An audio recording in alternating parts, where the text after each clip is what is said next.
Bom, pessoal, então, bom dia para todo mundo. Hoje é a aula do dia 17/10. Na aula passada, nós falamos sobre o CPC 23, nós falamos uma parte sobre mudança de estatística, mudança de estimativa, política e correção de erro. Então, hoje a gente vai continuar com esse tópico aí, né? Tudo bem aí com todo mundo? Tranquilo? Alguma dúvida aí? Alguma certeza? Eu não tenho certeza nenhuma também, né? Vamos lá, Marcelão aí, tamo junto, o Ricardo, bom dia, Ricardão, o Diogo, né? Bom, pessoal, na aula passada, nós tínhamos falado aqui, ó, deixa eu só ajeitar aqui a imagem aqui para ficar bonitinho. Muito bem.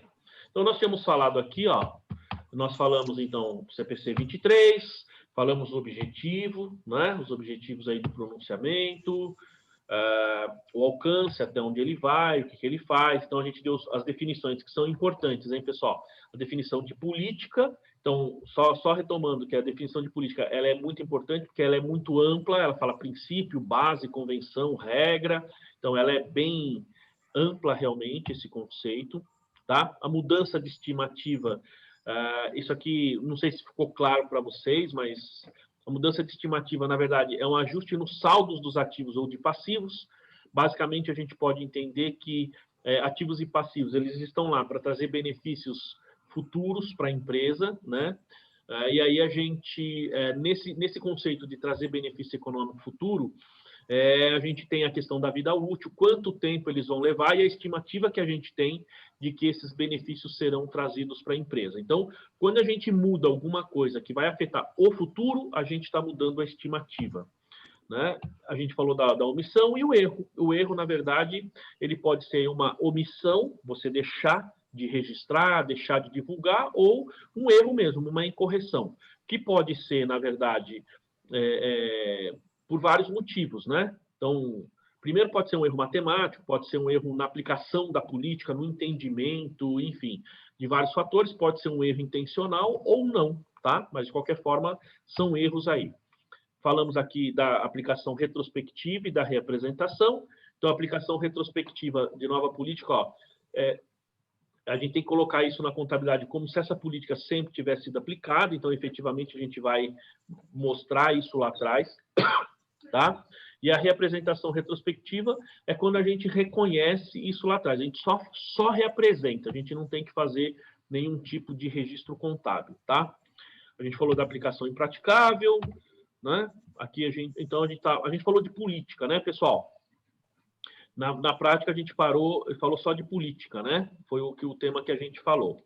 Então é o seguinte, ó, pensando só em termos de política, esse termo falta pouco, efetivamente, não falta tanto assim para a gente finalizar esse material. Então, a ideia é que, pelo menos pela minha estimativa, se a gente conseguir falar até a hora do intervalo, né, até as 11h30, que é o nosso intervalo, a gente termina esse tópico e aí a gente pode começar o outro assunto, tá? Que é o CPC 18, coligadas e controladas. Tá? Que é equivalência patrimonial, tá bom? Então, se dando tempo, tá? Senão, a gente, na verdade, estava programado aí, a gente fala sábado que vem, tá? Bom, então, política... Pessoal, só um detalhe. Com relação à política contábil, ficou claro aí? Tranquilo? Então, ó, vamos lá, só relembrando rapidamente. Então, política contábil, a gente tem que a política, ó, elas não precisam ser aplicadas quando o efeito da sua aplicação for imaterial, então isso é importante, porque às vezes você vai mudar uma política, você tem que fazer uma aplicação retrospectiva, mas o efeito dela é imaterial. Então, em tese, né, você não precisa necessariamente aplicar, ou não precisa necessariamente fazer aí o registro contábil aí, muitas vezes de uma forma ou de outra. Deixa eu colocar isso aqui, mas ele não grava aqui. Interessante, né? Bom, então as políticas contábeis, então a gente colocou aqui que ela tem que ser neutra, tem que refletir, tem que ser prudente na aplicação, enfim. Então, a gente só pode alterar uma política se ela for exigida aí por um pronunciamento, tal, por uma norma, ou se ela resultar numa informação mais confiável que aqui você não tem a aplicação da norma, você não tem a exigência da norma, mas você tem efetivamente, digamos assim, uma melhora na sua demonstração, tá? Enfim, aqui os efeitos, ó, de forma retrospectiva, tá? Então, isso aqui é importante, ó. Quando uma mudança na política contábil é aplicada, retrospectivamente, ou seja, nós temos que voltar, a entidade deve ajustar o saldo de abertura de cada componente do patrimônio líquido afetado para o período anterior mais antigo apresentado e os demais montantes comparativos divulgados para cada período anterior apresentado, como se a nova política tivesse sempre sido aplicada, tá? Na prática aqui, pessoal, a gente tem a divulgação. Então, o título do pronunciamento, interpretação ou orientação que efetivamente fez ou faz com que a gente aplique essa mudança de política, né? Veja só, quando aplicável, que a mudança é feita de acordo com as disposições da aplicação do pronunciamento, a natureza da mudança na política, tá? Uma descrição das disposições transitórias, se houver na norma, porque nem sempre tem. Às vezes ela só fala, ó, você vai ter que aplicar essa norma a partir de tal data. Tem normas que elas são mais complexas, ela fala, ó, então você tem um período de transição, então você pode fazer assim, assim, assim, tá? Uma boa parte das normas acabou não trazendo isso daí. Uma boa parte das normas, efetivamente, fala, ó, a partir de tal data essa norma tem que ser aplicada. As disposições transitórias que possam ter efeito no futuro, né? Montante de ajuste que está sendo feito aí para cada período anterior apresentado, montante do ajuste até o ponto que seja praticável, porque, vamos supor, essa norma, às vezes, ela tem que ser aplicada para 3 anos atrás, às vezes você não consegue para 3 anos atrás, tá? E se houver aí aplicação impraticável, né? Muito bem. E a gente entra aí na mudança de estimativa. A mudança de estimativa, pessoal, ela é fácil, tá? Eu acho que dos 3 itens, a mudança de estimativa, eu diria que é o item mais fácil para você poder, como eu posso dizer, aplicar, tá? Ele é o item mais tranquilo, o item mais simples de aplicação, tá? Os outros eu acho que são mais complexos. Vamos lá. Muito bem. Eu fui acertar aqui para acertar, na verdade, hoje a minha imagem aqui não está legal, né? Mas tudo bem. Bom, então, dos 3 de correção de erro, mudança de política e mudança de estimativa, pessoal, a mudança de estimativa, digamos assim, é o mais fácil que a gente tem em termos de aplicação, tá? É o mais fácil de a gente identificar e aplicar. É lógico que tem algumas coisas que pode gerar dúvida, mas via de regra é realmente o mais fácil em termos de aplicação. Bom, vocês já aplicaram alguma vez? Já tiveram contato? Bom dia, Daniele, que entrou depois aí. Tudo bem? Alguém já aplicou aí mudança de estimativa? Conhece aí o processo? Não? Na prática, eu nunca fiz, não. Não? Não sei, nunca fiz. Marcelo? Não. Também não? Daiane? Não? Tá bom. Eduardo também não? Muito bem.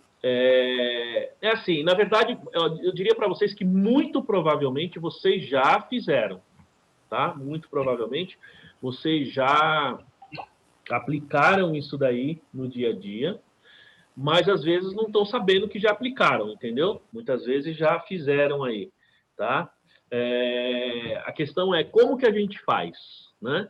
E o que deve ser feito. Como eu disse, a aplicação da mudança de estimativa, no meu modo de ver, é o mais fácil e o mais simples que tem, tá? Dos 3.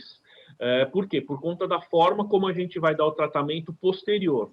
No caso de mudança de política e de mudança de correção de erro, a gente tem que fazer a reapresentação ou a representação, como é que chama? Ou a divulgação retrospectiva, né? Aqui, no caso, não. Aqui é mais tranquilo, porque você faz a mudança agora e ela vale daqui para frente. Então, é bem mais fácil o procedimento, tá? Vamos lá, ó. Então, pensando aqui em termos de mudança de estimativa, então, o que ele fala aqui, ó. Aqui tá ruim, né? Ó, então, veja só. como consequência aqui das incertezas inerentes às atividades empresariais, então, isso é uma coisa normal, você está dentro da empresa, a empresa está lá trabalhando, funcionando, e você tem, efetivamente, incertezas. Por exemplo, uma delas é essa questão da pandemia. Então, muita empresa fechou, muita empresa, imagina, no começo do ano, no final do ano passado, faz o seu orçamento, faz o seu budget e fala assim, puxa, ano que vem nós vamos crescer 10, 15%, e tem aquela empresa, não, a gente não vai crescer. Então, teve empresas que esse ano que pensavam que ia crescer, fecharam.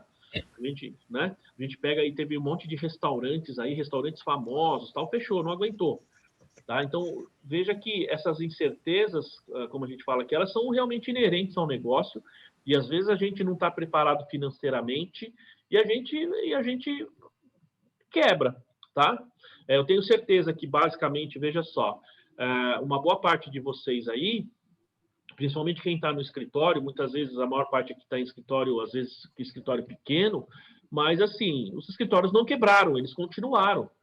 Minha empresa aqui é uma empresa, o escritório, digamos assim, é pequeno, não tenho tantos clientes, tal, e assim, eu passei, na verdade, de forma, graças a Deus, né? Deus me abençoou, fiquei bem tranquilo, não perdi cliente. Agora, eu sei que teve cliente que teve dificuldade, né? Sei que teve cliente que teve dificuldade. Eu tenho uma cliente que praticamente fechou a empresa, porque ela trabalhava com evento. Então, imagina, até agora não volta o evento. Mas, em compensação, eu sei que tem empresas que trabalham com tecnologia, tá? Empresas aí que trabalham com essa coisa aqui, por exemplo, de fazer essas aulas remotas, essas aulas online aqui. Esses caras estão ganhando muito dinheiro. O pessoal de entrega, né? O Eduardo sabe, tem cliente lá que tem lanchonete. Imagina, o pessoal aí, iFood, esse tipo de negócio, os caras estão arrebentando em ganhar dinheiro, né? Enfim. Tô arrumando no break para ela, né? Porque com essa estabilidade da força é ruim, né? Estabilidade. Aí eu fui falar com a pessoa lá que faz manutenção, falou que não está dando conta do serviço. Então. Porque além de quebrar, além de montar novo, tá tudo assim, sabe? Como se nunca tivesse. Tá se desgastando demais as coisas, entendeu? E quebra e tem que montar outro e compra. Ele não aguenta mais, a equipe não está dando conta. Então, isso está. Assim, você já teve outros segmentos, além desse, tecnologia, que, nossa, cresceu absurdamente. Você pega o Zoom, a própria empresa aqui, o Zoom, ele teve digamos, um aumento aí na sua receita aqui no Brasil, no mundo, né, de forma geral, acho que aumentou mais de 300%. Né? Era uma empresa pequena, nem todo mundo conhecia, hoje ela está sendo conhecida mundialmente, é uma coisa impressionante, né? Enfim, isso tudo vem por conta dessas incertezas que a gente tem. E aí, se a gente traz isso, digamos, e aí nós estamos falando de gestão, mas se você traz isso para o nosso dia a dia contábil, isso também acontece. Por quê? Porque nós temos lá ativos e passivos, certo? E nessas incertezas, esses ativos e passivos, eles acabam, então, mudando, digamos assim, a expectativa que a gente tem com eles, ou melhor, a nossa estimativa, né, que a gente tem com eles de geração de benefícios. Por exemplo, então, como consequência das incertezas que são inerentes a essas atividades, muitos itens nas demonstrações não podem ser mensurados com precisão, podendo apenas ser estimados. Tá? A gente pode pegar como exemplo, imagina o seguinte, por exemplo, pega uma máquina, tá? Você comprou uma máquina. Eu já disse várias vezes o seguinte, que quando você compra uma máquina, você compra um equipamento, o que acontece? Essa máquina e esse equipamento, ela vai gerar benefício para você, certo? Pergunto, quanto... Tá? Imagina o seguinte, você pagou 100 mil reais numa máquina. Quanto esta máquina gera de benefício para você? Vocês sabem, não? O custo de aquisição dela é 100 mil reais. É possível saber quanto que vai gerar de benefício? Veja, você até pode fazer uma estimativa. Essa máquina processa tantos equipamentos por dia, cada um custa tanto, tem uma receita de tanto, ela vai gerar um benefício de tanto. Isso é até possível a gente saber. Mas a gente tem que lembrar o seguinte, que contabilmente a gente vai registrar pelo custo de aquisição, pensando numa máquina, tá? Porque a gente, no mínimo, espera obter de retorno aquilo que a gente pagou, no mínimo, certo? Na verdade, é dali para mais, é o custo de aquisição para mais. Mas quanto? A gente não sabe. Se eu falar alguma coisa, eu estou fazendo uma estimativa. E outra, eu não posso registrar uma estimativa, no caso do imobilizado, por exemplo. Eu preciso registrar pelo custo, porque a norma determina que seja custo. Agora, e a vida útil? Quanto tempo dura uma máquina? Vou dar um exemplo para vocês. Ó, já que nós estamos falando de tecnologia, quanto tempo dura um computador, um equipamento de informática, para a gente depreciar ele 100%? Quanto tempo dura? Quanto? Fiscalmente falando, 5 anos? Ah, disse bem. Quem mais aí? A Solange ia falar?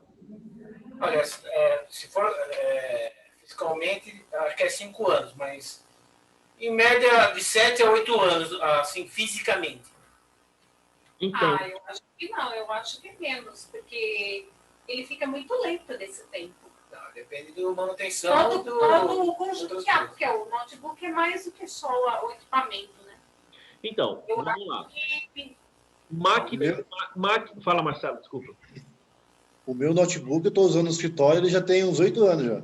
Então, se você pegar, por exemplo, máquina de escrever, máquina de datilografar, ela está obsoleta? A gente usa ainda hoje, não?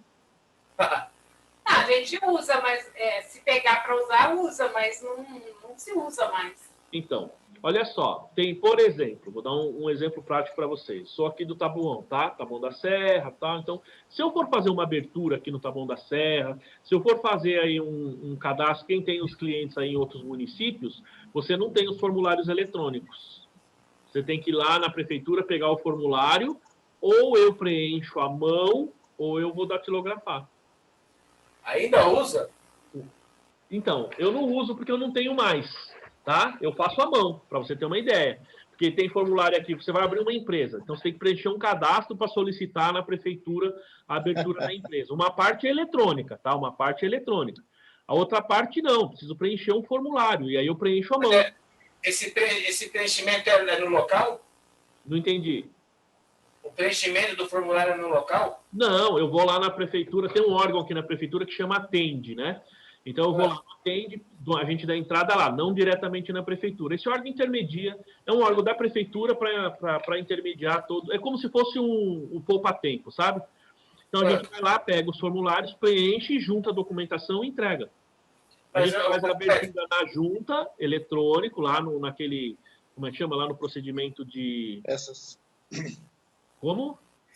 Esse formulário Essas cidades do interior é fogo, viu? É complicado. Esse formulário não tem para se pegar pelo site, não. Não. Tá. Então, você pode pegar esse formulário, escanear ele em PDF e preencher no escritório sem precisar datilografar. Não, tudo bem. Mas veja, para isso, o que eu quero dizer é que assim, eu vou ter que dispor de uma tecnologia para isso. Bom, para isso, para poder editar o PDF, né, eu preciso ter o Adobe para poder fazer a edição, não é isso? Então, por exemplo, Adobe. Eu não tenho o Adobe. O Piratas Adobe também serve. Mas aí você precisa comprar, vamos falar assim, para ser oficial, né? O Pirata Adobe. Né?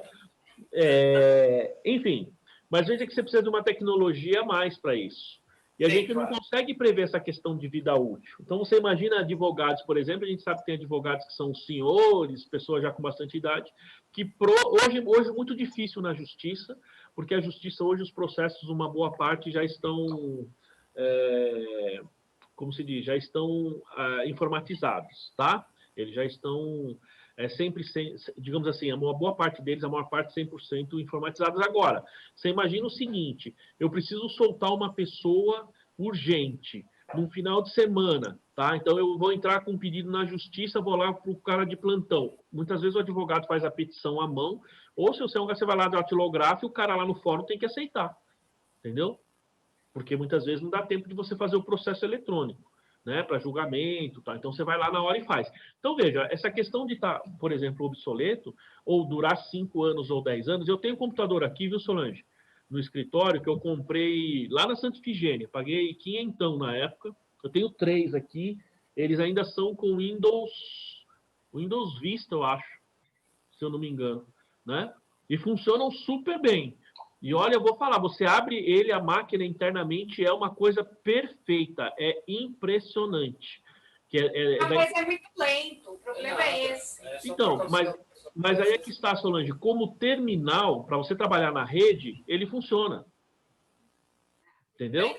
Né? Lógico, se você... Eu gosto de computador rápido. Se for devagar, eu já não quero mais. Não vou trabalhar com isso. Eu sou muito impaciente. Eu gosto de coisa que funciona rápido. Eu gosto de gente devagar. Experimentou o SSD, não quer voltar para trás, não. Ah, bom. Aí é o seguinte, Solange, eu tenho que concordar com você, tá? Eu tenho pelo menos uns 2 SSD sobrando aqui também no escritório, porque eu já troquei de computador, já coloquei. E assim, é muito diferente.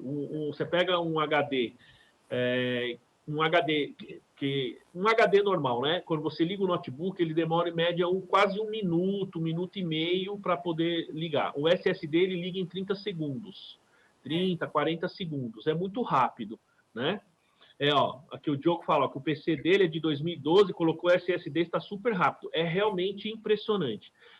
Mas a sua pergunta foi: um equipamento dura quanto tempo? Se não fizer nada, ele já está muito lento. Se não fizer nada, não tiver manutenção, não vai durar muito. Não, ele não tem. Agora, se você fizer fazer alguma coisa, colocar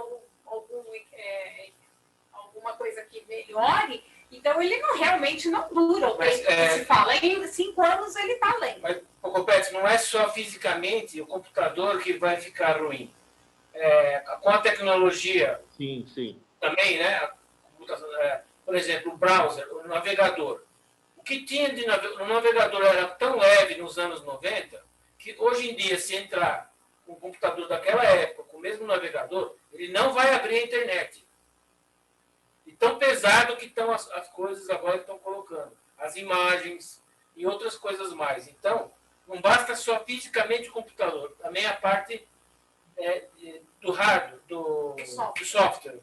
Isso.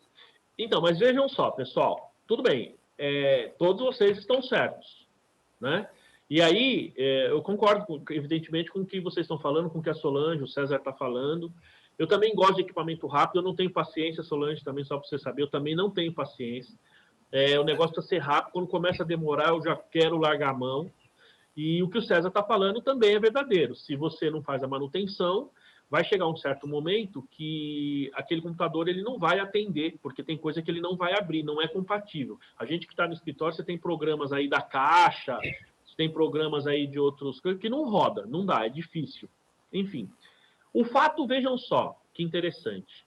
Eu pergunto para vocês, então, quanto tempo dura tecnicamente, qual é a vida útil de um computador? Partindo disso tudo que foi falado. Depende. Perceberam? Depende, porque tem uma série de fatores. Consequentemente, nós estamos falando do quê? De estimativa. Então, por conta dessas, digamos assim, essas incertezas que ele fala aqui, tá? Fala aqui, a estimativa envolve julgamentos. Então, isso tudo que a gente falou aí até agora é julgamento. Mas se eu fizer manutenção, se eu não fizer, eu não tenho paciência, ele não roda programa. E aí nós estamos dando exemplo de um computador. Agora, você pega uma máquina, tá? Uma máquina que não precisa, digamos assim, de alta tecnologia para rodar. Tem máquina aí que o pessoal fala que, tecnicamente, pela receita seria 10 anos, mas tem máquina que está há 30 anos lá e está rodando, e está funcionando, e está produzindo. Né? E isso são estimativas. Isso é estimativa, tá, pessoal? É essa perspectiva que esses ativos e passivos também têm de gerar benefício. E aí ele fala que a estimativa envolve, então, julgamento, tá? Julgamento. Pessoal, julgamento é a coisa mais difícil que tem. Eu vi, antigamente, eu já ouvi uma história, para falar de julgamento, bem antiga. E depois, recentemente, eu vi um vídeo que eu achei muito, muito interessante, né? Então, era o seguinte, o que eu tinha visto era sobre batatas e, recentemente, eu vi um sobre laranjas, mas a laranja eu vi o vídeo. Funcionava assim, imagina, um contador se cansou do escritório, não quis mais, um professor cansou, não quis mais dar aula, um contador não quis mais saber de nada, e aí ele falou, vou largar tudo e vou embora, e foi para o campo, foi para o interior, e aí chegou num sítio lá, falou, estou precisando de emprego, Aí o cara falou, não, mas eu não tenho emprego para você. Não, eu faço qualquer coisa. O cara falou, mas você tem formação, eu faço qualquer coisa. Ele falou assim, pô, então é o seguinte, eu vou te dar um trabalho que não é lá o melhor trabalho, mas já que você faz qualquer coisa. Ele falou assim, tá vendo esse monte de estrume aqui? Tinha uma montanha de estrume. Ele falou assim, esse cocô de vaca aqui, isso aqui vai ser esterco aí, que a gente vai usar aí e tal. Então eu quero que você tire esse monte desse local e coloque neste local, porque aqui fica mais fácil da gente processar isso aí e tal. E o contador foi lá, e aquele trabalho era um trabalho, imagina, sujo, demorado. O cara foi lá e fez em 2 horas, o cara fez tudo. Ele falou, aí o dono da fazenda lá do sítio ficou impressionado, falou, puxa, você realmente é bom. Então eu vou te dar um outro trabalho. Deu uma pilha de batatas para ele e disse o seguinte, ó, essas batatas aqui, eu quero que você separe elas em batatas pequenas, batatas médias e batatas grandes. Aí passou o dia inteiro, quando o cara chegou de novo, ele só tinha separado umas 4, 5 batatas. E o cara falou, puxa, o que aconteceu? Para trocar o cocô de lugar, você levou 2 horas. E para separar as batatas, que é um trabalho, digamos, mais tranquilo, você não conseguiu fazer? Ele respondeu assim, é que saber o que é pequeno, médio e grande é julgamento. E julgamento é difícil. Eu não consigo saber se a batata é pequena, média ou grande. Percebe? É difícil fazer julgamento, porque a gente tem que levar em consideração uma série de coisas. Tem o critério. Exato. É grande o critério que é pequeno. Exatamente. Então, você julga o que é grande, o que é pequeno, o que é médio. Você concorda? Vocês concordam que é difícil ou não? É difícil. Enfim, aí recentemente eu vi um vídeo, tá, na Índia, muito interessante. O cara, mas foi impressionante, que é exatamente a história que eu estou contando para vocês, mas não era, se não me engano, com batata, eu acho que era com laranjas. Então, o cara tinha que separar laranja pequena, média e grande. O que o cara fez? Tinha uma pilha do lado do cara. O cara colocou 2... Vocês estão vendo bem meus dedos aí? Ele colocou 2 pauzinhos assim, ó, até vou colocar de lado aqui, ó. Assim, um do lado do outro, assim, ó. Tá? Assim, só que nesta posição, assim, ó.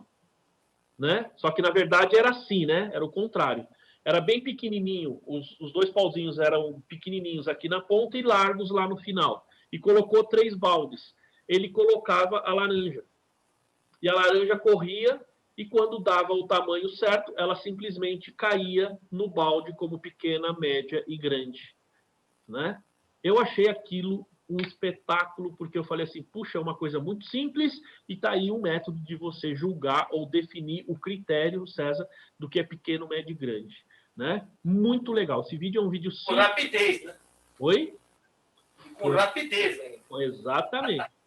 Exatamente. Então, essa coisa de julgamento, pessoal, é difícil no nosso dia a dia, tá?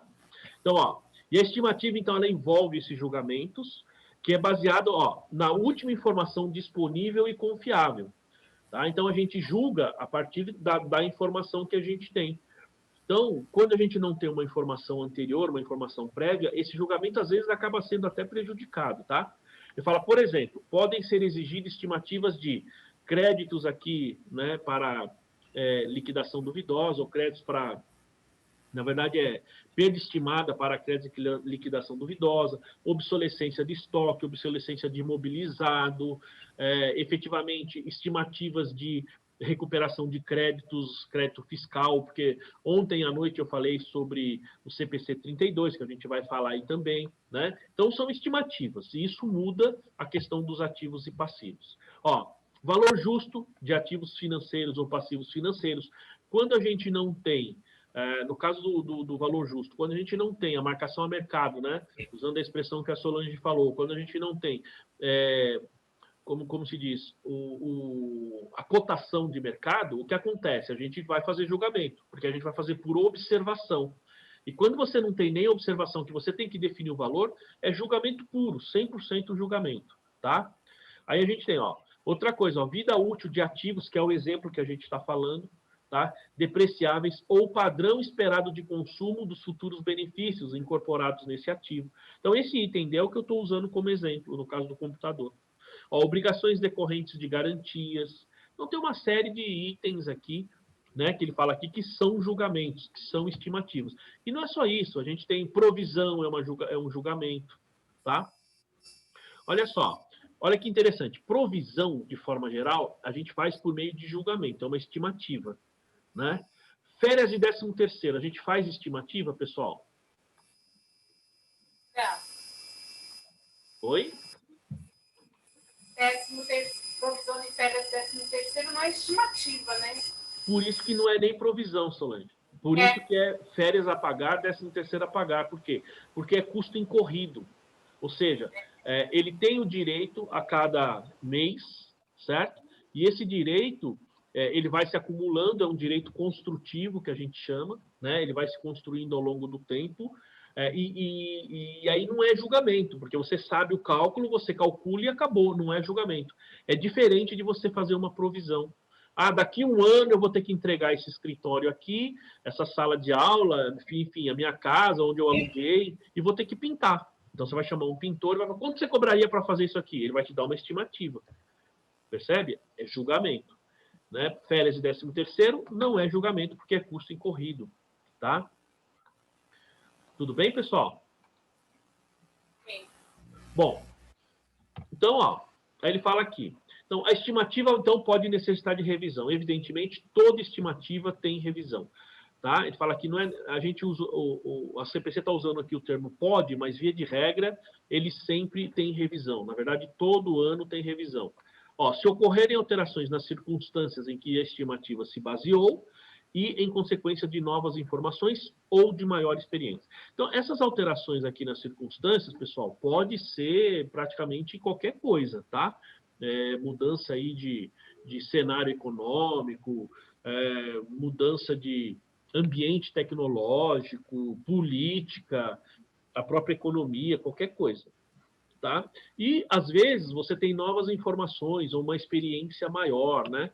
Ah, vai lançar o iPhone 12 agora. Então, puxa, isso aí eu tenho que mudar a estimativa que eu tenho de preço dos iPhones que eu tenho. Tá? Então, pergunto, a chegada do iPhone 12, não sei se já chegou, deve lançar logo aí, né? Aqui no Brasil. Estados Unidos vai lançar e vai estar um preço em média uns R$4.000, mais ou menos. Isso por conta do dólar. Oi, professor? E parece que o iPhone 12 vai vir sem o fone. Isso, parece não, vai. Vir sem o fone e sem o carregador. Sem o fone e sem o carregador. Exatamente, sem fone e sem carregador. Ele deve chegar aqui no Brasil pelo preço aí de uns 10, 12 mil reais, aproximadamente. Acho que uns 12. Que mais. Nessa faixa. E já não tem nem fone nem carregador, né? Enfim, logo você vai pagar 10 mil reais e não vai ter nada. Só vai vir o chip para você comprar um aparelho chinês e colocar o chip, né? Enfim. Mas a pergunta é, com a chegada do novo iPhone 12, eu tenho alguma mudança de estimativa na minha empresa? O que vocês acham? Não sei. Não? Não? Depende. A resposta é depende. De negócio, né? Exatamente. Eu vendo iPhone. Eu tenho uma loja da Vivo, da Claro, sei lá, enfim, e vendo iPhone. Então, eu tenho os iPhones no meu estoque. Muda a estimativa de alguma coisa? Muda, porque provavelmente os iPhones que eu tenho, que é do 11 para baixo, ele deve cair o preço. O preço deve diminuir, consequentemente. Loja de acessórios também para o telefone. Exato, os próprios acessórios também. Né? Aí o acessório, de repente, até aumenta, né? Porque já que não vai vir, talvez aumente. Então, vejam que eu tenho aí uma queda. Mas eu trabalho com ambiente tecnológico, porque eu uso o iPhone e é minha ferramenta de trabalho. Se ela é a minha ferramenta de trabalho, talvez eu tenha que trocar. E aquilo que eu tenho, que é em termos de imobilizado, talvez eu tenha que fazer uma estimativa de perda. Né? Não sei se eu já contei para vocês, há um tempo atrás, que teve o rapazinho, o moleque de 13 anos, 14 anos, lá em Brasília, que ele começou um negócio na época que ele alugava iPhone para o pessoal ir para a balada. Né? Ele comprou um iPhone e o negócio dele era alugar o iPhone para os amigos, para os amigos irem na balada, e quando chegar na balada, os caras tirar o iPhone, fazer ligação e pagar de gatinho com o iPhone lá, só que era o iPhone alugado. E eu lembro que o negócio estava dando tão certo, eu li isso aí no jornal, né? Que o negócio estava dando tão certo que ele já estava comprando o segundo iPhone. Então vamos imaginar que esse rapaz hoje tenha vários iPhones aí para fazer isso daí, para o pessoal ir na balada aí e impressionar. Muito bem. Então, os iPhones que ele tem para ele é imobilizado. Consequentemente, e muito provavelmente, eu tenho que fazer um impairment aí para ver se eu tenho algum tipo de perda, o que pode acontecer. Pessoal, esse negócio é tão sério que eu vi um caso outro dia que o rapaz, ele, olha só, para ele se arrumar para ir para um baile funk, tá? Para ir para um baile funk na periferia, para ir para um baile funk aí numa comunidade. Bom, comunidade é no Rio, né? Aqui em São Paulo a gente fala favela mesmo. Para ir nas favelas aí, nas comunidades, sei lá, enfim, num baile funk o cara gastava de 2 a 3 mil reais. Que horror. Porque o óculos tem que ser uma determinada marca, o tênis tem que ser uma determinada marca. Até, sabe, eles levam tipo uma espécie de guarda-sol. Eu nem sabia disso, eu fiquei impressionado quando eu vi. Até o guarda-sol, os caras pagam uma fortuna no guarda-sol para ir lá, sabe? Aí o cara falou, mas por que você gasta 2 mil reais aí? Eu falei, porque se você chegar lá no baile funk e a pessoa bate o olho no seu óculos, né? Fala assim, a mulherada bate o olho no seu óculos e vê que ele é falso, a mulher já não chega nem perto de você. Ele falou, então eu vou com tudo original, gasto uma grana, eu invisto mesmo no negócio. Então veja. Aí hoje, com esse negócio de pandemia, cai os baile funk, né? Ou hoje você tem... A polícia está chegando junto aí nos baile funk. Hoje em dia a polícia está chegando igual no Chile, né? No Chile, na Europa, que vai com aqueles caminhão que joga água. Vocês viram isso aí, não? Então, os caras, em vez de chegar a descer na borracha, o cara chega, para não bater e não dar problema, o cara chega com aquele caminhão e joga com aquele jato d'água tão forte e dispersa a multidão. Muito bem, aí não precisa bater nas pessoas. A pergunta é, essa pessoa que tem todos esses equipamentos, enfim, claro que eu estou dando um exemplo aqui que seria imobilizado, embora seja da pessoa física, mas a pessoa teria impairment. E o benefício que isso traz e a vida útil dessas coisas é estimativa, né? É tudo julgamento, tá? Então, pode falar, mas... Jogar água tá certo, né? Que aí apaga o fogo. É verdade, exatamente. Né? Eu vejo muita gente, aí uma parte aqui, né? Eu vejo muita gente defendendo o pessoal do baile funk. Eu não tenho nada contra a música funk. Eu não gosto, mas quem quiser ouvir, ouve. Digamos assim, é livre, cada um pode ouvir o que quiser. E eu não fico julgando que a pessoa ouça ou não, mas a questão dos bailes funks é um negócio muito sério, porque tem muita droga, tem sexo realmente ao ar livre, com menor de idade, é um negócio muito sério. E tem muita gente que fica aí defendendo, enfim. Mas, né? Você pega aí o Rafa vai nesses negócios aí que eu tô ligado, né? Deus me livre. O Diogão já aí, frequentou aí já e tal. Eu tô tentando converter ele agora, levar ele lá na igreja. Aí sim, hein, Diogo? Vai pra igreja, hein? Ó, então essa estimativa, gente, ela sempre necessita de revisão. Então, esses exemplos fora aqui, como eu estou falando para vocês, também, evidentemente, acontece nas empresas. Então, por exemplo, o meu negócio lá é aluguel de iPhone, eu vendo iPhone, vai sair o novo, ou eu tenho esses equipamentos aí para baile funk, enfim, nós estamos falando de estoque, aí eu preciso ver o meu valor realizável líquido, né? Eu estou falando de imobilizado, então eu preciso rever a estimativa de vida útil, preciso ver se tem impairment. Eu tenho lá, por exemplo, um imóvel para locação. Então, eu tenho investimentos numa empresa de turismo e, por conta da pandemia, o turismo praticamente, ou de evento, praticamente acabou. Tá certo? Então, eu tenho que rever. São estimativas que mudam e a gente precisa fazer uma revisão, tá?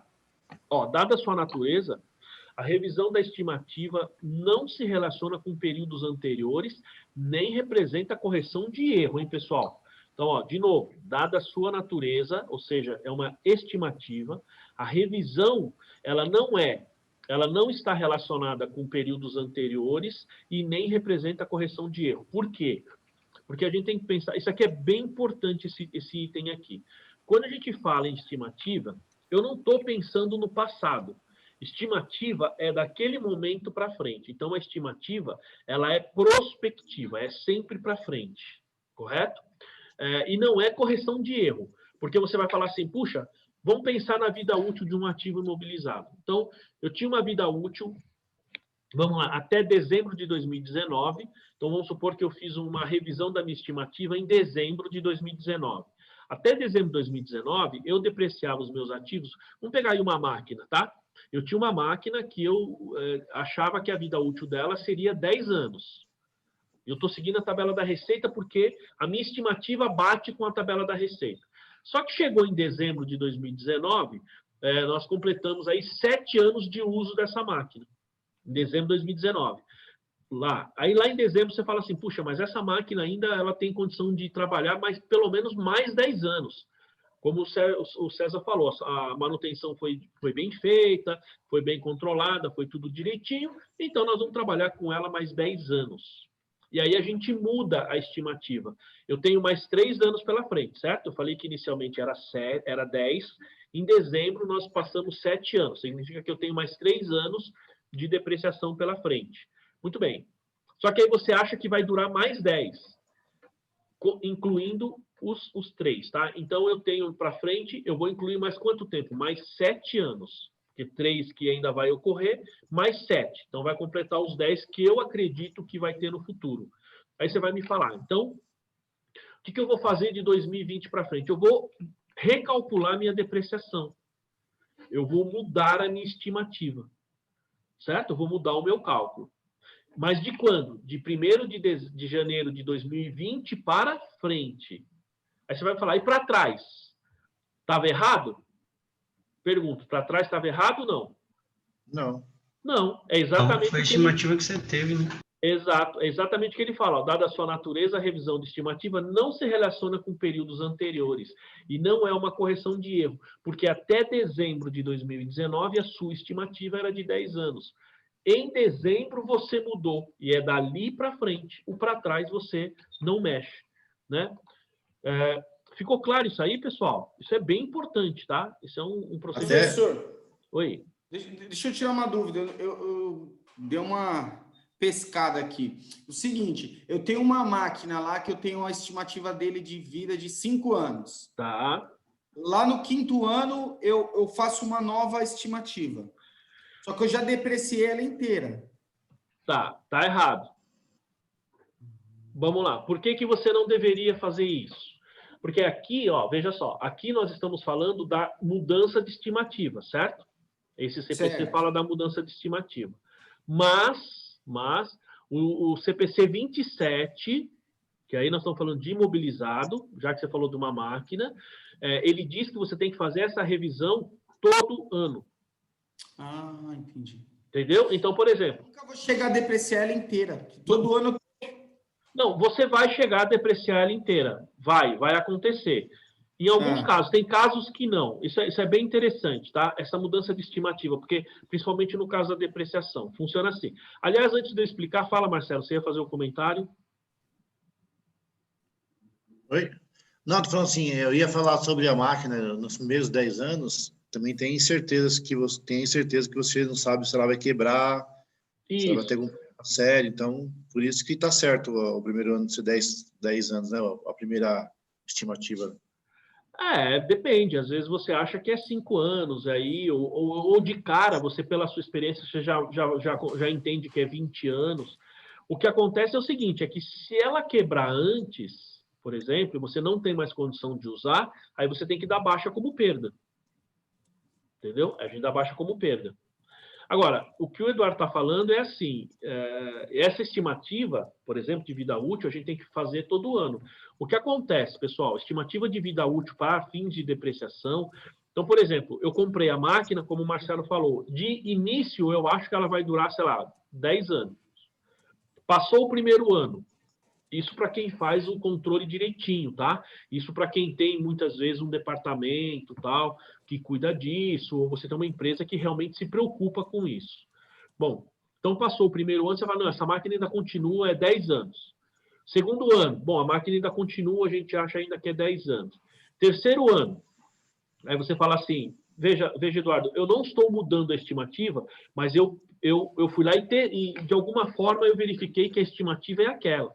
Então você fala assim, quando chegou no 4º ano, você fala, não, essa máquina ela não vai durar só 6 anos, ela dura mais.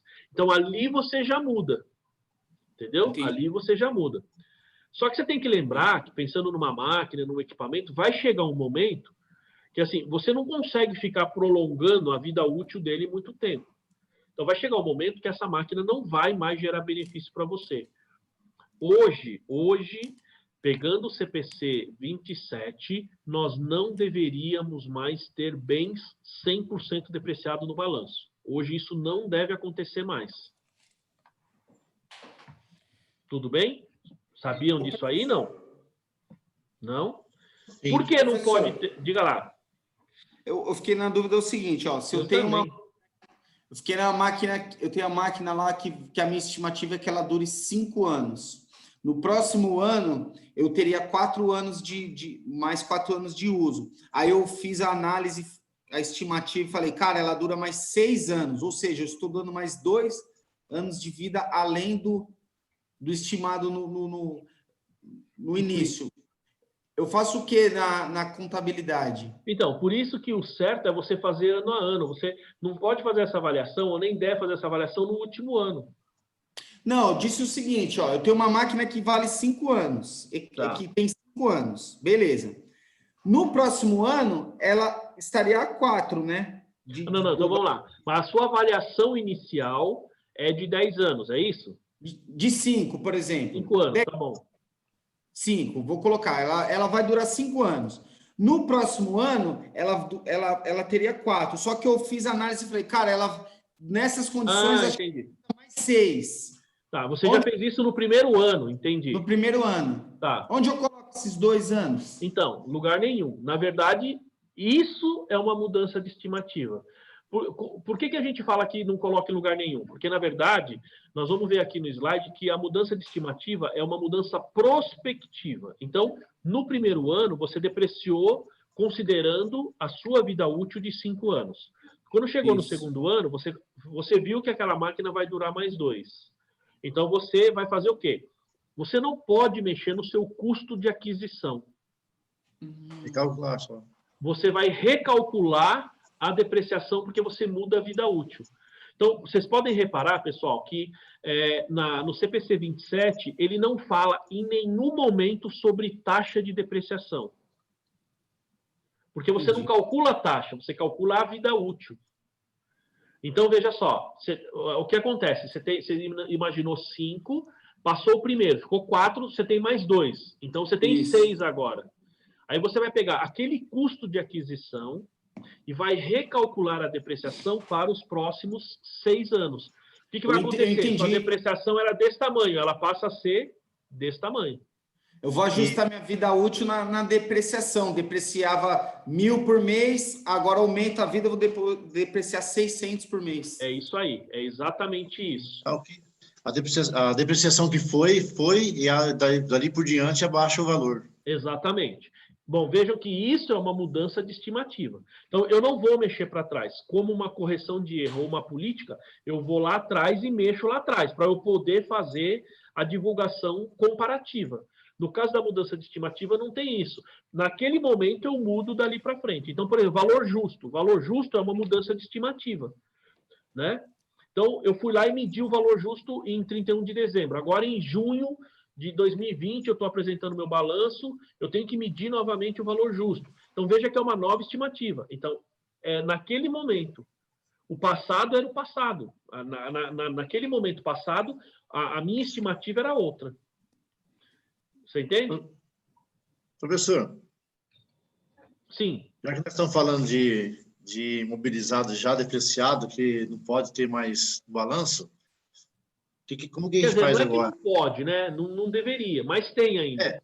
Como que a gente faz? Porque, assim, tem empresas que têm já o ativo já totalmente depreciado. Isso. Em tese, não pode estar porque não está mais gerando benefício, né? Já está... Não deveria, mas... E se continuar lá? Normal? Como é que é? Então, vamos lá. Aí tem algumas controvérsias, viu, Marcelo? Primeiro, por que a gente não deveria ter mais bem 100% depreciado? Para atender o princípio da competência, tá? Então, a gente tem que lembrar que a depreciação, ela não é desgaste do bem. Lembra que a gente já falou sobre isso várias vezes, né? Eu acho que até a Daiane estava uma vez que a gente já falou, o Eduardo estava. Lembra que a gente passou, a gente discutiu de novo A competência eu usei o exemplo da depreciação, não foi, não? Cheguei a falar? Já vi no curso, fiz o curso de imobilizar. Depois que a gente entrou, eu lembro que a gente falou essência sobre a forma e competência. Daiane, eu falei para você, a Daiane, o restante acho que todos já estavam. Pena que a Lilian não está aqui, ela não vai poder participar, ela mandou mensagem aqui agora. Quando você tem... O que é a depreciação, Daiane? Vou perguntar para você, porque você não participou lá do CPC 27. Quando você diminui o valor do bem contabilmente... Tá, mas por que você faz isso? Porque mensalmente o bem vai sendo utilizado, né? Não é mais aquele valor do custo da aquisição, é isso? Não. Não? Não. Não é por isso, não. Porque o custo do bem, na verdade, se você for pensar em termos de reposição, ele seria até maior, certo? Você pagou... Pega o caso do iPhone, por exemplo. O primeiro você paga 2 mil, 3 mil, hoje ele já está mais de 10 mil, ou seja, cada vez ele vai ficando mais caro. Então, você pega uma máquina que você comprou por 100 mil, se você for comprar 6 meses depois, provavelmente ela está mais de 100 mil. Então, você vê que o valor aumenta. E por que na contabilidade a gente diminui? Boa pergunta. Nunca parei para pensar nisso. Então, a depreciação, quando a gente faz essa pergunta, as pessoas falam assim, depreciação é o desgaste do bem. Não é? Não, está errado. A depreciação é obsolescência do bem. Não, está errado. Tudo isso está errado. Veja, tudo isso, desgaste, obsolescência, perda de valor, tudo isso interfere na vida útil do bem, mas não é a depreciação. Então, uma coisa importante, pensando em depreciação, pelo CPC 27, o conceito é: depreciação é a alocação sistemática do custo do bem no resultado do período. Bom, aí entra uma questão de conceito. Eu posso pegar uma máquina de 100 mil reais e lançar direto para a despesa, Daí? Posso fazer isso? Não. Por que não? Porque ela não é despesa. Pela teoria não é correto. Então, mas exatamente, perfeito. Pela teoria não é correto, mas por quê? Porque ela não é despesa do mês, ela vai ser despesa conforme o tempo. Eu não utilizei ela totalmente no mês, não é meu custo. Qual a diferença entre despesa e ativo? Ativo é um bem durável, né? A diferença está no benefício. A despesa gera benefício no momento que você usa. Você usou, o benefício aconteceu ali. O ativo não. Essa água que você bebeu agora há pouco aí, essa água, você concorda que ela é um bem? Você tomou um pouco d'água aí, não tomou? Tomei. Vê que eu tô aqui só, né? Tamo junto aí. Muito bem. Essa água que você tomou, ela é um bem, não é um bem ou não? Em tese? Sim. Em tese é um bem. Sim. Mas você consideraria essa água como um ativo ou consideraria essa água como uma despesa, quando você adquire? Uma despesa. Por quê? Porque ela vai durar pouquíssimo tempo. Por quê? Ela vai durar pouquíssimo tempo. Não é a questão de durar pouquíssimo tempo, é a questão do benefício. O benefício da água é matar sua sede. Quando você toma, o benefício aconteceu. Ele não vai gerar benefício futuro, você concorda? Concordo. Uma máquina não. A máquina vai gerar benefício futuro. Agora, tá claro isso? Sim. Então, beleza.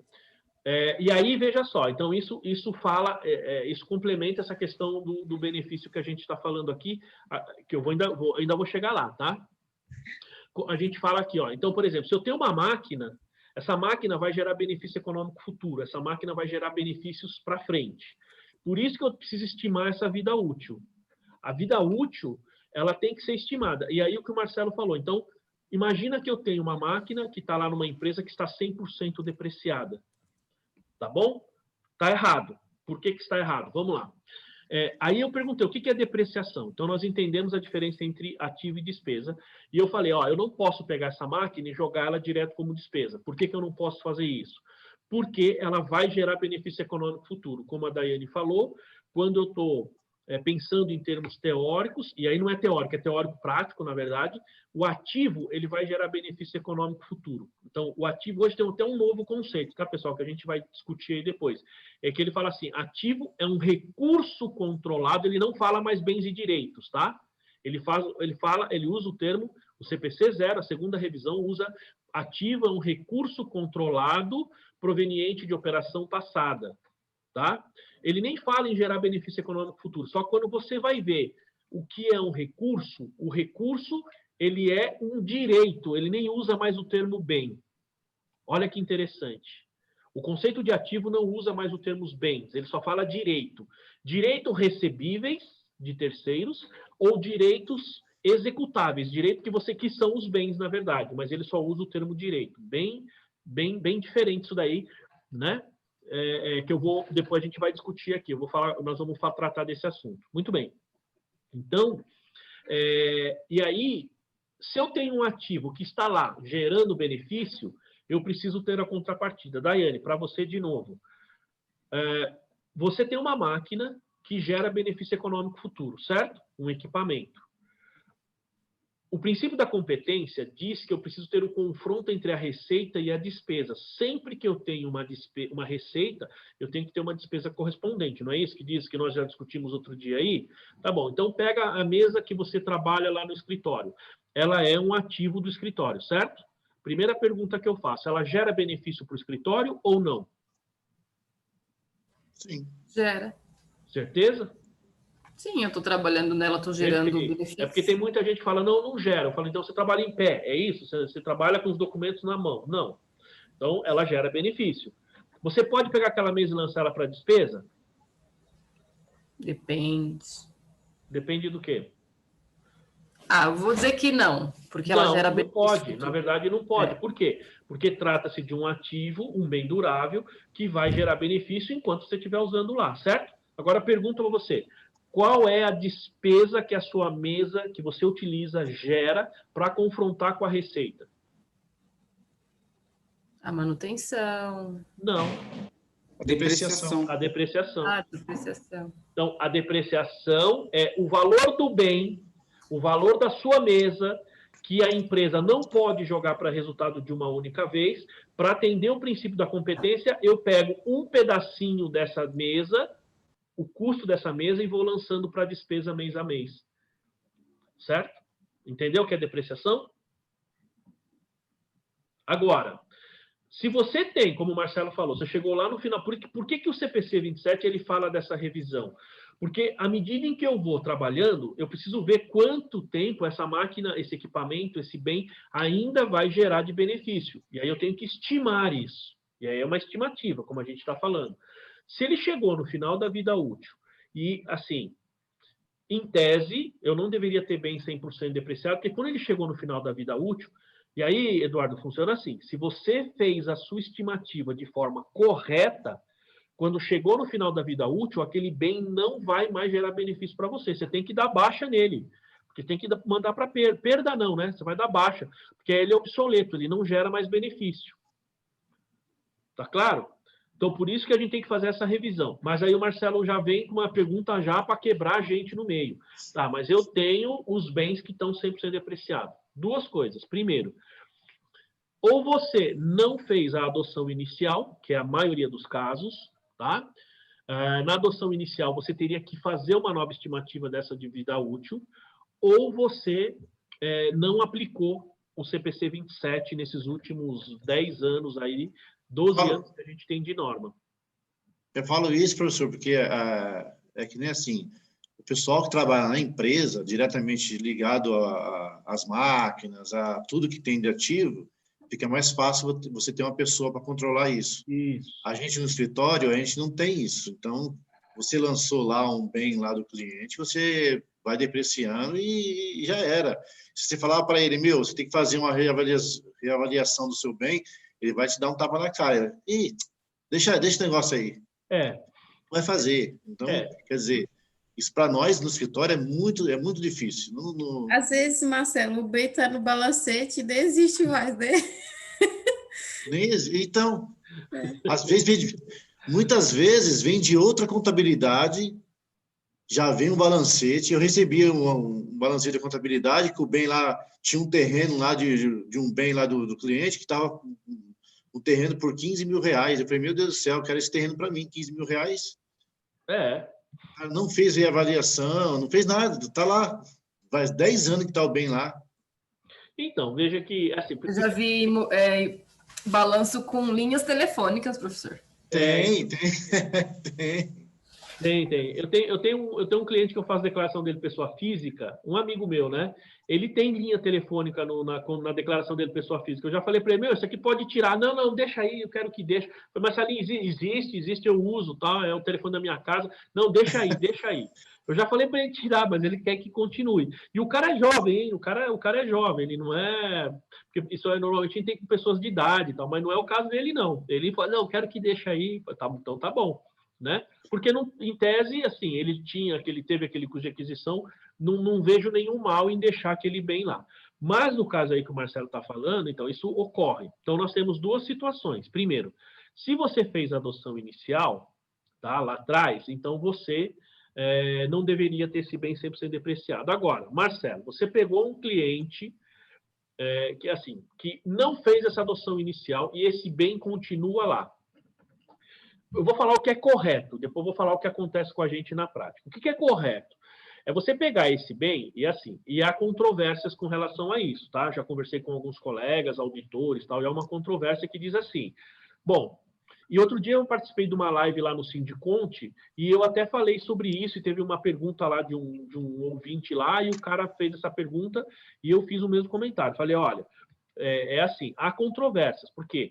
Tem pessoas que acham que porque a adoção inicial você teve uma norma e ela deveria ter sido feita lá para as grandes empresas 2008, para as pequenas e médias empresas 2010. Depois ela foi prorrogada, acho que até 2013, se não me engano, 2014. Mas as empresas pequenas não fizeram. E aí tem controvérsias que dizem o seguinte, se eu não fiz a adoção inicial lá atrás, então eu não posso fazer de novo, não posso fazer agora. Eu sou contra essa tese, tá? Se eu não fiz lá atrás, então eu não posso fazer agora. Bom, isso significa que eu não poderia rever a vida útil ou mudar as minhas estimativas, seja de ativos e passivos, incluindo aí o mobilizado. Entendeu, Marcelo? Então, se você não fez a adoção inicial e não vai fazer, você vai ter que continuar com o bem 100% depreciado lá. Certo? E aí, os novos, você já faria essa estimativa de forma mais correta e você faria a depreciação de forma adequada. Né? Então, esse é um caso. Agora é o seguinte, a adoção inicial, ela prevê que você faça a revisão de todos os ativos e passivos, todos, sem exceção. Quando a gente está aplicando as normas, o que eu sugiro? Então, nós estamos aqui, a maioria aqui é de escritório de contabilidade, eu sugiro fazer o seguinte. Então, veja, o Marcelo quer deixar o escritório dele redondinho lá, todos os clientes têm que estar de forma certinha. Então, como é que eu faço? Bom, vai aplicando as normas aos poucos, por exemplo. Desde que você, na nota explicativa, deixe claro que a empresa não atende 100% das normas, tá? Eu não posso aplicar uma norma e dizer que a empresa está atendendo às normas. Não. Você pode colocar que ela está atendendo parcialmente, eu normalmente faço isso. Está atendendo parcialmente por conta de você não ter condição ou ainda não conseguiu aplicar todas as normas. Então, no caso de imobilizado, Marcelo, se você tem condição, é aquele cliente que vale a pena, é aquele cliente que realmente tem interesse, então, se ele te der essa vida útil, vamos supor, se está 100% depreciado, você teria que fazer uma conta, um ajuste, digamos assim, um ajuste patrimonial. Não é uma reavaliação, tá? Porque você teria que ajustar aí a questão da vida útil, teria que fazer uma mudança no valor dos ativos e você teria uma conta lá no PL, né? Que seria ajuste de avaliação patrimonial e passar a depreciar. Só que eu vou ser sincero, se já está 100% depreciado, já foi, a empresa não está aplicando as normas como um todo, talvez não valha muito a pena fazer isso, porque pode dar a impressão que você está fazendo uma reavaliação. Entendeu? E aí você pode pegar um fiscal, ou até um cara do CRC daqui amanhã aí na sua empresa e falar, oh, peraí, você fez aqui uma reavaliação, isso aqui é proibido por lei. Entendeu? Então, precisa pensar. A questão é, como a gente falou aqui, uma mudança porque você não aplica o CPC 27. Você vai aplicar, uma mudança de política, certo? Está bem dentro do que nós estamos falando, é uma mudança de política. Quando você muda essa política, você melhora o seu balanço, perfeito. Só que, para o seu cliente, isso vai ser material, vai ser relevante ou não? Depende, né? Depende. Então, se for relevante, então talvez valha a pena você mudar de política. Se isso não tiver efeito para fins de análise, para fins de gestão, enfim, for, digamos assim, essa mudança, se for irrelevante, então talvez valha a pena você deixar do jeito que está. De novo, isso aí é uma questão de julgamento. Entendeu? Isso é difícil, porque isso é julgamento. Então, o que eu aconselho é, se você puder fazer, como o Eduardo falou, fazer essa revisão de vida útil, faça. Se você não tem condição, porque depende do seu cliente, então aí você tem que deixar na nota explicativa, veja só, na nota explicativa, na nota de mobilizado, você vai colocar que a empresa mantém o padrão de vida útil, segue a tabela da Receita Federal, pela dificuldade ou porque ela não consegue ter uma estimativa confiável de vida útil dos bens do ativo. Então, por isso, ela segue o padrão da Receita Federal. Entendeu? Esse seria, digamos assim, o que eu costumo falar para nós aqui no escritório, empresa pequena, que não tem essa condição. Então, para nós, contadores, para a gente, vamos dizer assim, se resguardar e fazer a coisa correta, então, não é só fazer isso só para, digamos, para inglês ver. Não, você vai colocar aquilo que é correto. Eu não consigo medir a vida útil porque eu dependo do cliente, o cliente não tem condição. Eu não vou colocar isso na nota explicativa, certo? Porque a nota explicativa não é você, contador, se justificando. É a empresa explicando para os usuários o que ela fez ou não. Então, se você, contador, vai fazer a nota explicativa, diga que a empresa não tem condição de estimar confiavelmente a vida útil daqueles ativos, por isso aplica a tabela da Receita. Está errado? Bom, está errado por não usar a vida útil estimada, mas não está errado por usar a tabela da Receita, porque se você não tem uma vida útil confiável, a melhor estimativa é a tabela da Receita. Não sei se ficou claro isso aí. Ficou? Muito bem, vamos adiante. Ó, então, a mudança na base aí de avaliação é uma mudança na política contábil e não uma mudança de estimativa. Veja que interessante, ó. A mudança na base de avaliação, então, quando você muda uma estimativa, na base é uma mudança de política e não mudança de estimativa. Então, por exemplo, como o Eduardo falou, o que eu faço? Tá bom. Veja que você tem uma base de avaliação que é o custo do bem. Então, vou mudar minha vida útil de depreciação. Minha vida útil do bem, consequentemente, é minha depreciação. Você não está mudando a base é o custo de aquisição. Então, você está mudando somente a estimativa de vida útil. Agora, se eu vou pegar o bem, como o Marcelo falou, por exemplo, eu vou pegar, está sempre sendo depreciado, eu vou mudar a minha base, então aí é porque você está aplicando uma nova política. Então aí é uma mudança de política e não uma mudança de estimativa. Ficou claro isso aí? Ficou. Professor, só uma dúvida. Se eu mudo, se a depreciação ela é a menor, eu tenho que maior, né? Eu tenho que ajustar no LALUR. A menor também? Também. Ah. Então, aí vamos lá. Se você está no simples ou no lucro presumido, não muda nada, certo? Porque você não tem que fazer ajuste nenhum. Se você está no lucro real, então, se a depreciação, digamos, fiscalmente seria 1.000, tá? Seria 1.000. E aí, pela vida útil, ela é 800. Então, você está fazendo uma depreciação menor. Aí eu excluo a depreciação. Eu vou fazer uma exclusão. É uma despesa, mas eu faço uma exclusão. Ou seja, você acrescenta despesa. Isso diminui a sua base. Se você tem uma depreciação que fiscalmente seria 1.000 e você está lançando 1.200, então eu faço uma adição de 200. Só que você tem que lembrar o seguinte, Daiane. Quando você está fazendo esse procedimento, você tem que lembrar que funciona assim.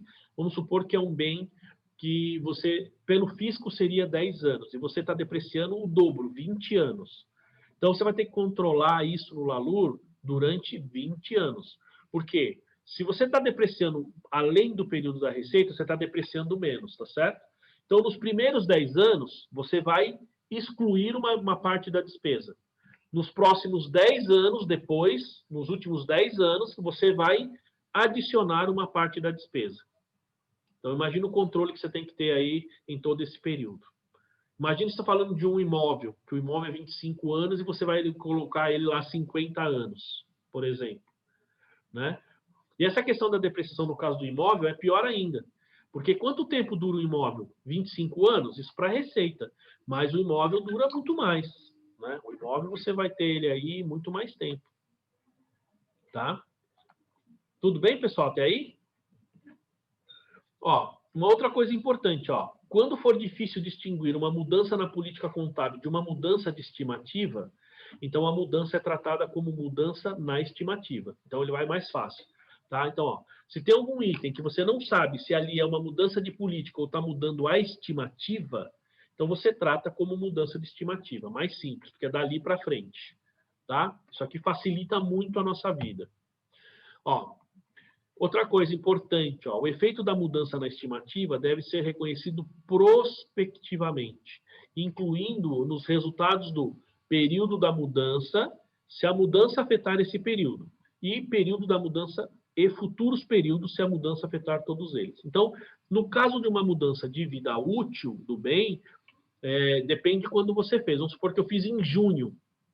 Então, significa que os primeiros 6 meses eu estou na estimativa antiga e nos próximos 6 meses eu estou na nova estimativa. Então, ele afeta o próprio exercício e os exercícios futuros. Então, é prospectivo. Para trás, você nunca mexe em caso de mudança de estimativa, tá? Ó, se a mudança na estimativa, então, resultar em mudanças de ativos e passivos, ou relacionar-se à componente do patrimônio líquido, ela deve ser reconhecida pelo ajuste correspondente item do ativo, do passivo ou do patrimônio líquido na mudança. Então, se a gente está mudando, por exemplo, se está mudando uma estimativa e isso afeta diretamente o valor de um ativo ou de um passivo, por exemplo, um exemplo muito clássico disso aí é uma provisão. Então, você fez uma provisão. Provisão é estimativa.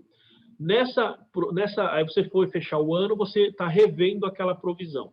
Está revendo a sua estimativa. Você muda, então veja que eu tenho um ajuste diretamente na minha... Claro, vai para a conta de resultado, mas também vai para a minha conta de passivo. O mesmo pode acontecer numa conta de ativo. Eu tenho um crédito tributário que eu vou recuperar no futuro. Só que crédito tributário nós temos 5 anos para recuperar, certo? Então, teve um lá que você diminui um período, porque você não tem expectativa de recuperação. Você muda o seu ativo, está mudando de estimativa. Você vai mexer no ativo. Evidentemente, a contrapartida é resultado. E se for PL, o efeito também é no PL. Tá? Cada um tem que receber o seu efeito como deve. Tá? E aí a divulgação da política, vocês podem ver que depois a gente já vai entrar em retificação de erro, mas a divulgação da política, tá? E fala aqui assim, ó. Bom, a entidade deve divulgar a natureza, o montante de mudanças na estimativa contábil que tem efeito no período corrente. Então, qualquer mudança aqui de estimativa, eu preciso divulgar a natureza, ou seja, o que eu estou mudando, por que aquilo está acontecendo, né?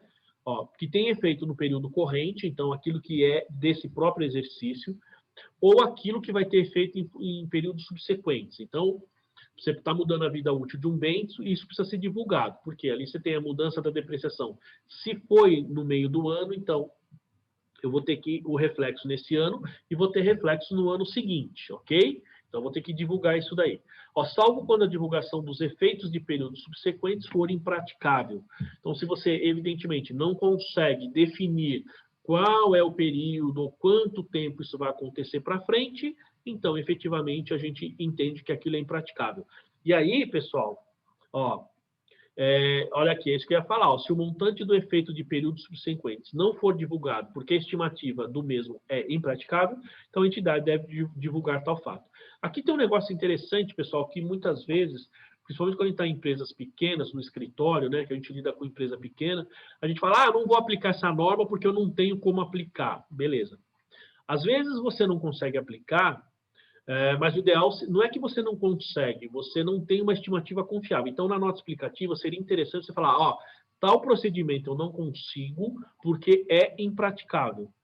Ou seja, a estimativa não é confiável, não tem condições de fazer uma mensuração segura, se fizer isso vai ser uma estimativa, e essa estimativa pode gerar um ativo ou passivo super ou subavaliado, entendeu? Então, não é que você não faz.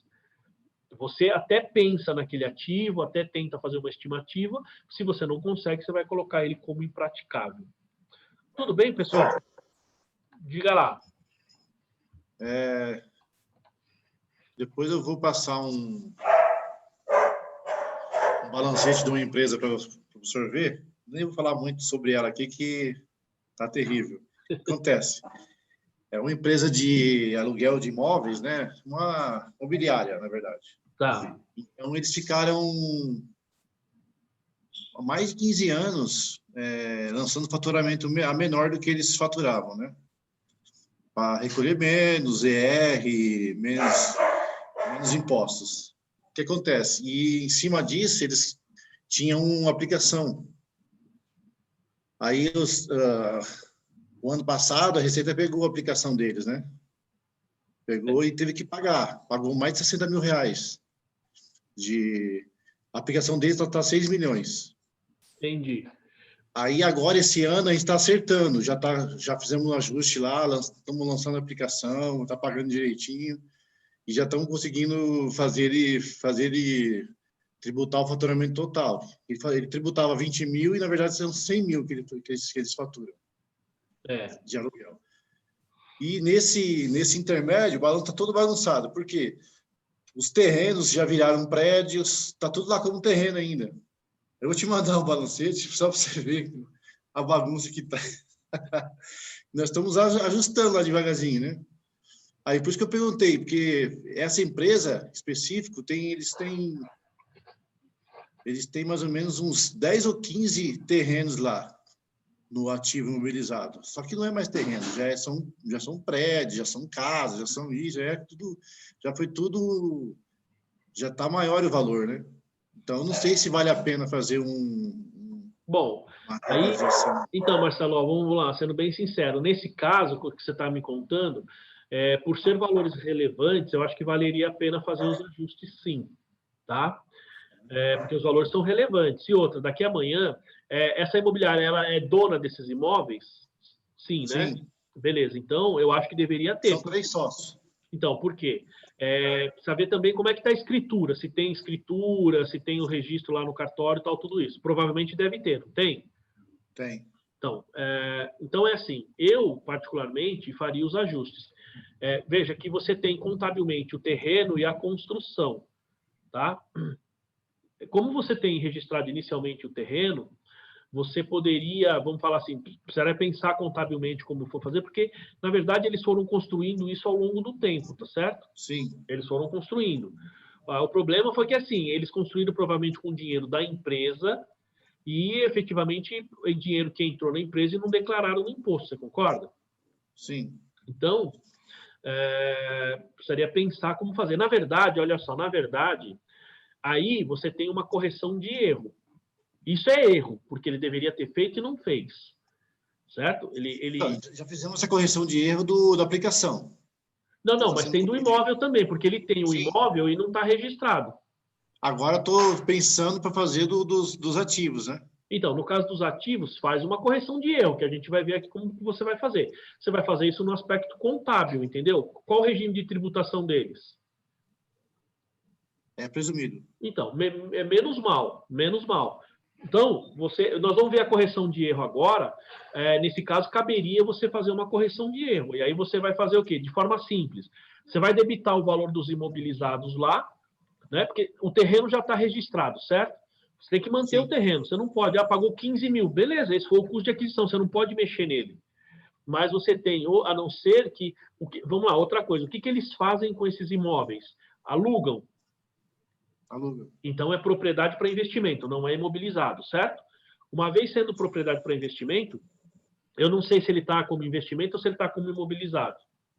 Está como imobilizado. Tá, então, o que eu faria? Primeiro, eu regularizaria o imobilizado, vamos falar assim, né? Eu debitaria lá o valor do imóvel, jogava para propriedade. Sem o terreno, tá? Sem o terreno, só a construção, em tese, certo? Se você conseguir separar, melhor. Então, se você não conseguir, vai pegar o valor do imóvel, debitar no imobilizado e creditar no PL como correção de erro. Aí você vai me falar, isso vai ser tributado? É um ganho? Não, você está fazendo um ajuste contábil. Então, precisa só pensar se isso poderia ser motivo de tributação no futuro. Na verdade, eu preciso... Pode até dar uma sugestão aí. Na verdade, eu preciso até pegar toda a relação de terrenos que ele tem lá e para ele verificar certinho se aquele terreno existe ainda, o que tem naquele terreno, o valor do imóvel que está lá, poder fazer o ajuste certo, né? Exato, eu faria dessa forma, que seria essa correção de erro que a gente está fazendo. Eu estou te falando isso do ponto de vista contábil. Precisaria pensar um pouco, ter um pouco de cuidado com relação ao ponto de vista fiscal, certo? Porque você tem que pensar o seguinte, daqui a amanhã esse seu cliente decide vender o imóvel, ele vai pagar um imposto absurdo. Você concorda? Então, ele vai pagar um imposto, porque o que ele deixou de pagar no passado, ele vai pagar na venda desse imóvel. Certo? Porque se vender, vai pagar, não vai ter jeito. Exato, não tem jeito. Tem que corrigir o mais rápido possível, porque na prática, se for vender por 1 milhão, um negócio que está a 15 mil no custo, a diferença é imposto. Exato. Não tem nem discussão. Exatamente. E tem que lembrar o seguinte, Marcelo, esse ajuste que tem que ser feito, ele teria que ser feito pelo custo de aquisição, pelo custo de elaboração do bem, e não pelo seu valor justo nesse momento, entendeu? Então, como a Solange falou, porque é custo. Então, o que você deveria ver? Veja só, a melhor relação, assim, se o cara tiver o controle de quanto ele gastou no imóvel, então esse seria o valor do seu ajuste. Sim. Porque a diferença, como a Solange está falando, vai ser ganho, não tem por onde. Tá? Uma vez ajustado, aí eu reclassificaria para propriedade para investimento. E a partir dali, valor justo todos os meses. Só que lembrando que o valor justo, se for receita, não é tributado, se for despesa, é indedutível. E você vai tributar essa diferença aí do valor justo no momento da venda desse ativo. Entendeu? Sim. Então, nesse caso, caberia um levantamento do custo do bem, eu faria, porque o valor é relevante. O custo do bem, o custo, tá? Não o que ele compraria hoje. Em último caso, você não tem, pega o valor venal, porque o valor venal é o mais próximo, né? Porque, por exemplo, se ele tem lá e tem a BITS, ele teve que declarar para o INSS quanto que ele gastou para fazer o imóvel. Sim. Então, ali você teria o custo de elaboração do bem, muito provavelmente. Porque ele tem que comprovar para o INSS para tirar a certidão, não precisa? Sim. Então, eu tenho certeza que ele deve ter esses controles.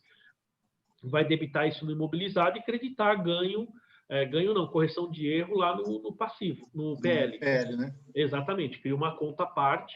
Claro, Marcelo, aí dá uma verificada na legislação para ver se não corre o risco de, nesse momento, você ser tributado, ou correr o risco de isso ser classificado como uma reavaliação. E tem que deixar muito claro que isso é uma correção de erro, porque o imóvel já existia e não foi registrado da forma correta. Isso é erro mesmo. Tá, eu preciso passar a lista para eles verificarem lá Exato. O que foi construído, Isso. Se o terreno ainda existe, se não existe. Exato. Se você quiser, eu vou te orientando aqui, a gente vai, não só aqui na aula, mas... Eu vou passar para você o balancete. Eu já fiz a correção de erro da aplicação. Já tem a correção da aplicação. Então. Agora já está tributando certinho, está tudo bonitinho. Agora o problema meu são os ativos. Então, eu acho que você deveria fazer o mesmo procedimento. Por isso que eu falei, a questão é relevante ou não? Você entende? Porque isso vai ser uma mudança... Na verdade, aí eu pergunto para vocês, pessoal, antes da gente sair aí para o intervalo. Embora nosso intervalo é às 11, né? Mas antes de sair para o intervalo. Pergunto. Esse caso que o Marcelo está falando, pessoal, é uma mudança de estimativa, é uma mudança de política ou uma correção de erro? Correção de erro. Né? Correção de erro. Sonegação. Primeiro. É verdade. Negação fiscal. Evasão fiscal. Claro, não tem outro nome para isso. É verdade, nossa Solange tem razão. Então, talvez seja aí, a gente poderia dizer o seguinte, que talvez seja uma mudança de política, né? Uma política de evasão para uma política de pagar um imposto direitinho, né? Enfim, né? Mas assim, contabilmente, a gente tem, na verdade, veja que você tem duas coisas aí, que nós vamos discutir depois do intervalo, mas é assim, porque você está ajustando porque houve um erro. Só que esse ajuste é porque você estava, na verdade, na política. Tivemos que retificar o STF de 5 anos. Vixe, foi um horror. Com isso daí já vai chamar, já chama a atenção da Receita Federal. Mas a Receita notificou, Solange. Então, a Receita já sabe. Notificou pela aplicação, né? Sim. Pela aplicação. Imagine, ela pode resolver fazer uma fiscalização federal, abrir um procedimento. Por isso que nesse caso, assim, eu aconselho fazer o ajuste contábil, deixar o balanço certinho, só tomando cuidado, né? Só tomando cuidado com o efeito tributário. O risco que você corre porque contabilmente o certo é fazer, tá? Eu vou ajustar o meu ativo imobilizado e depois eu reclassificaria para deixar certinho como propriedade para investimento, porque isso é para gerar renda, CPC 28, e fazer o ajuste no patrimônio líquido. Tomando 2 cuidados. O aspecto tributário, porque você está aumentando o seu patrimônio e a Receita pode entender que se você aumentou seu patrimônio, você deveria ter pago o imposto lá e não pagou. Então, de qualquer maneira... Aí você, como contador lá, Marcelo, precisa se resguardar, porque senão você vai fazer essa sugestão e você pode, digamos assim, sujeitar o seu cliente a uma fiscalização, como a Solange falou, e ter que pagar imposto. Primeira coisa. E segunda coisa, tomar cuidado para que não pareça uma reavaliação, porque nesse caso não é reavaliação, mas vai que você pega aí, como a Solange falou, uma fiscalização federal, e aí o cara, não, aqui você fez uma reavaliação, e o cara te autua porque você pode ter um balanço regular, entendeu? Se não tem balanço, ainda pode arbitrar o lucro, né? Exatamente. Eu acho que o pior cenário é arbitrar o lucro. Se ele pagou 60 mil de impostos, ele pagou barato, hein? Mas nesse caso... Se 6 milhões só na aplicação, 70 mil é troco, hein? Mas o problema é que ele tem de ativo, se eu não me engano, ele tem de ativo uns 200 mil reais de terreno, essas coisas. Só que em construção, ele deve ter mais ou menos 10 milhões. Então. Isso que eu estou falando, 60 mil é tronco. Exato, por isso tem que tomar muito cuidado nesse ajuste, porque, assim, estou falando, como eu disse, contabilmente você tem que fazer, mas fiscalmente tem que ser prudente, tá certo? Não na linguagem popular, que se dane, não, tem que ser prudente. Oi? Na linguagem popular, você acaba levantando a lebre. Exatamente, tem que ser prudente. Não adianta ser hipócrita, tá, pessoal? A gente tem que né? Se não falar faz, tal, como eu vou falar faz, tem que fazer, mas cuidado. Ou deixar ele ciente, deixar do jeito que está, se ele vender algum patrimônio, ele vai pagar em cima da venda e acabou. Vai pagar em cima da venda e acabou. Então, se você colocar o custo direitinho, na hora que você for vender, por isso que tem que fazer fiscal e contabilmente da forma correta. Porque na hora que ele for vender, contabilmente, o custo vai estar lá e tem que ser aceito pelo fisco esse procedimento, para que na hora da venda, na realização desse ativo, o valor seja adequado. O que você não pode é pegar, hoje esse bem está valendo, certo? O valor justo, o valor de mercado está valendo, sei lá, 10 milhões e registrar no seu ativo 10 milhões. Não, lá no ativo tem que estar registrado pelo custo. Certo? Agora, Marcelo, essa contabilidade aí é sua, você que fazia? Não, veio da contabilidade anterior. Então, e aí eu fico pensando, né? Todo esse custo aí saiu da empresa? Quer dizer, todos os pagamentos para construir esse ativo saiu do caixa da empresa? Você nem sabe, né? Não sei. É completamente nonsense, né? Onde que vai colocar? Então, por isso tem que ser ajuste. Agora, precisa identificar também, Marcelo, porque assim, eu estou supondo que como houve sonegação, isso saiu da empresa. Por isso que não está registrado nem no ativo, né? E nem, digamos assim, essa saída a receita. Mas assim, e se foi o sócio que fez isso? Então tem que, se for o sócio, tem que ajustar a declaração dele pessoa física. Porque tem um sócio, um dos sócios é um cara muito forte aqui em Guarulhos. Ele tem 50% da empresa e o outro é 25%. Então, eu acho que os valores saiu dele. Então, se dele, aí não tem que estar na empresa, aí tem que estar efetivamente na declaração dele pessoa física.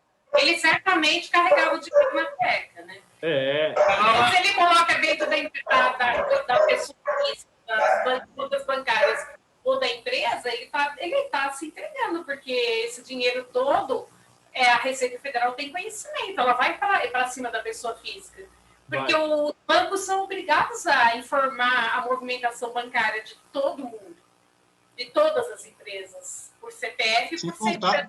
Sem contar que nós temos também um problema com a divisão, né? Se algum dia for separar, vai ter um problema grande aí nos ativos aí. Não tem recuperação judicial, né? Não tem nada, porque se não tem contabilidade, não tem recuperação judicial. Por isso, Marcelo, por isso que nesse caso é assim, ajusta. Faz o levantamento e parte para o ajuste. Deixa certinho. Vou fazer uma reunião com eles para explicar essa situação para eles. Tá? Tudo bem, pessoal? Mas eu vou passar o balancete para você ver, professor. Aí você você dá aula aí. Pode passar. Eu vou dar uma olhada. Pessoal, agora a gente vai entrar, então, na questão aqui de erros contábeis, né? Mas falta aí 5 minutinhos, então vamos tomar um cafezinho, certo? E depois a gente volta aí, daqui 20 minutos a gente volta, tá bom? Aí assim, pessoal, eu já vou deixar aqui na nossa... Já vou deixar... Vocês querem fazer o seguinte, deixa eu só ver uma coisa aqui, ó. Pera aí, só um minutinho.